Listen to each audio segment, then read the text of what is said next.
She woke up to the sound of water, not outside the boat, but inside. Her head was bleeding, the world was spinning, and the first thing she saw was the sky, right through a giant hole where the mast should have been. How do you survive for 41 days, completely alone in the middle of the largest ocean on Earth? Welcome to Learn English with True Stories. In this podcast, we explore incredible true stories to help you improve your English. Today, you'll hear about a journey of love, loss, and unimaginable survival. The story begins with Tami Oldham Ashcraft, born in 1960 in San Diego, California. From a young age, she had a powerful love for adventure. She didn't want a normal life. She wanted to see the world. So, at just 16 years old, she started traveling, and eventually, her travels led her to the beautiful island of Tahiti in 1983. It was there she met Richard Sharp, a quiet, handsome man from Britain who was sailing the world on his own 36-foot yacht, the Mealuga. They fell in love quickly and deeply. They were, as people say, head over heels. By the way, head over heels is an idiom that means completely in love with someone. For example, he met her last month and now he is head over heels. They spent months sailing together, exploring the beautiful islands of the South Pacific. It felt like a perfect dream. Life was simple and beautiful. They had each other, the ocean, and complete freedom. Their life was an adventure and they were living it together. One day, an amazing opportunity came up. An older couple in Tahiti asked Tami and Richard to deliver their 44-foot luxury yacht, the Hazana, from Tahiti to Tami's hometown of San Diego, California. It was a journey of over 4,000 miles, and the couple offered them 10,000-plus plane tickets back to Tahiti. For Tami and Richard, it was the perfect job. It was a chance to have a long, challenging adventure together and earn money to fund their future travels. They were excited to take on the challenge. By the way, the phrasal verb take on means to accept a new responsibility or a difficult task. For example, she decided to take on the new project at work. So, in September 1983, they prepared the Hazana and began their long journey. The first 3 weeks were perfect. The weather was beautiful, the seas were calm, and they were enjoying the peaceful solitude of the ocean. Tami and Richard were experienced sailors. They knew the ocean could be unpredictable, but they felt confident. They had no idea that their perfect journey was about to turn into a nightmare. As they sailed further north, they heard weather reports about a tropical storm forming far to the south. At first, they weren't worried. These storms were common in the region. But this storm was different. It grew in size and strength with frightening speed. It was Hurricane Raymond, a powerful Category 4 storm, and it was moving directly towards them. There was nowhere to go. They were in the middle of the Pacific Ocean, hundreds of miles from the nearest land. They couldn't escape it. All they could do was prepare the boat and hope to survive. The storm hit them with unbelievable force. The sky turned black, and the ocean became a chaotic mess of giant waves. These waves were monstrous, some as tall as 50 feet. The Hazana, which had felt so strong and safe before, now felt like a tiny toy in a giant's bathtub. For hours, Tami and Richard fought to keep the boat stable.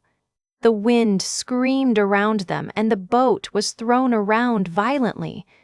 It was terrifying, and they were completely exhausted.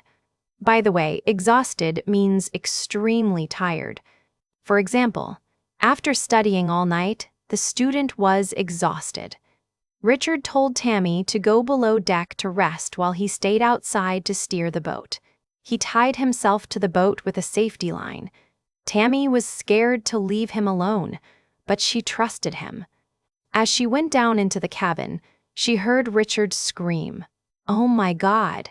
And then everything went black.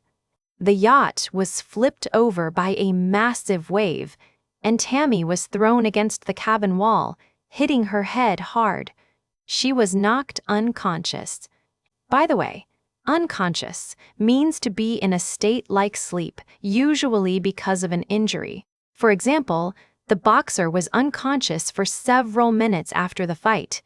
When Tami finally woke up 27 hours later, the storm had passed, but the silence was terrifying. The first thing she realized was that the boat was filled with several feet of water. The cabin was completely destroyed. Everything was broken. She painfully climbed out of the cabin and looked around. The scene was one of total destruction. Both masts were broken and gone. The sails were torn to pieces. And then she saw the worst thing of all. Richard was gone. His safety line was broken, hanging empty over the side of the boat. He had been swept overboard by the giant waves. Tami was completely alone. The love of her life was gone. For a moment, she felt so overwhelmed that she wanted to give up right there. The expression, overwhelmed, means feeling a very strong emotion that makes you feel powerless. For example, he felt overwhelmed by all the work he had to do. Her grief was immense. She screamed his name until her voice was gone, but there was only the sound of the ocean. She was lost, injured and heartbroken in the middle of the vast Pacific Ocean. The boat's engine was dead, the radio was broken, and the navigation system was destroyed. She had very little food and a limited supply of fresh water. Everything seemed hopeless. For 2 days, Tami was in a state of shock and deep sadness. She barely moved. She thought about her life with Richard and couldn't imagine a future without him. But then, a small voice inside her head, a voice that sounded like Richard's, told her she had to survive. She had to keep going. By the way, the phrasal verb keep going means to continue doing something even when it is very difficult. For example, even though the hike was hard, they decided to keep going to the top. So, Tami made a decision. She would fight. First, she had to get the water out of the cabin. Using a manual pump, she worked for hours, even with her head injury, until the boat was mostly dry. It was a small victory, but it gave her a little bit of hope. Then, she had to figure out how to sail again. The phrasal verb, figure out, means to understand something or find a solution to a problem. For example, I need to figure out how to use this new software. The main masts were gone, but she found a broken pole.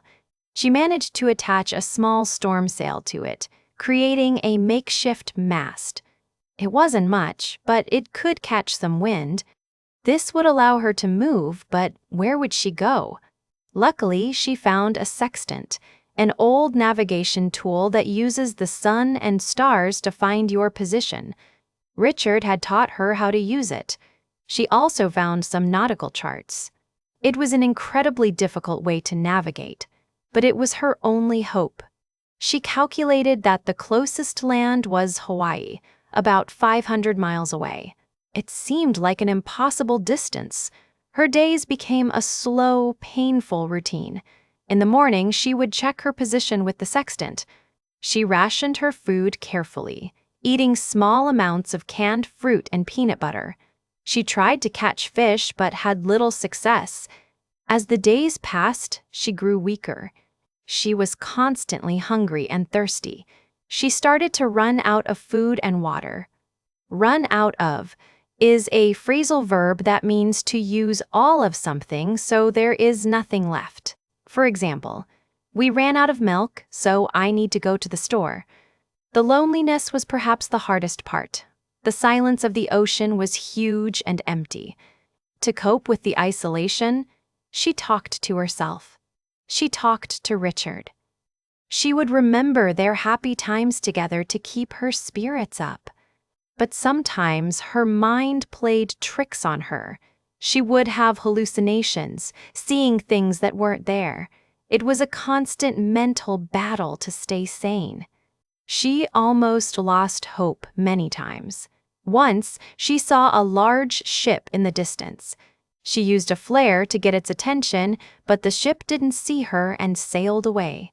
The disappointment was crushing. She felt completely invisible. Yet, against all odds, she found the strength to continue. The expression, "against all odds," means to succeed despite having a very low chance. For example, against all odds, the small team won the championship. After weeks that felt like a lifetime, her body was weak, but her will to survive was strong. She had lost a lot of weight and was covered in sores, but she never stopped navigating, never stopped managing her small sail, and never stopped hoping. Then, on the 41st day, she saw something on the horizon. At first, she thought it was another hallucination, but it slowly got bigger. It was land, and she saw lights. It was the coast of Hilo, Hawaii. She had done it. She had made it. She had sailed 500 miles, alone in a broken boat. As her yacht was guided into the harbor by a Japanese research ship that spotted her, Tami was finally safe. She had survived. Tami Oldham Ashcraft's story is a powerful testament to human resilience. By the way, resilience is a noun that means the ability to become strong and successful again after a difficult situation. For example, the city showed great resilience after the earthquake. She suffered a serious head injury and the unimaginable pain of losing the man she loved. She faced starvation, dehydration, and complete isolation. But she never gave up. Her story reminds us that even in the darkest moments, the human spirit can find the strength to pull through. Thank you for joining us for this story. If you want to continue discovering fascinating real stories and improve your English at the same time, make sure you subscribe to our channel. We share new episodes every week, exploring true events that will inspire you and help you master the English language. We look forward to seeing you in the next one.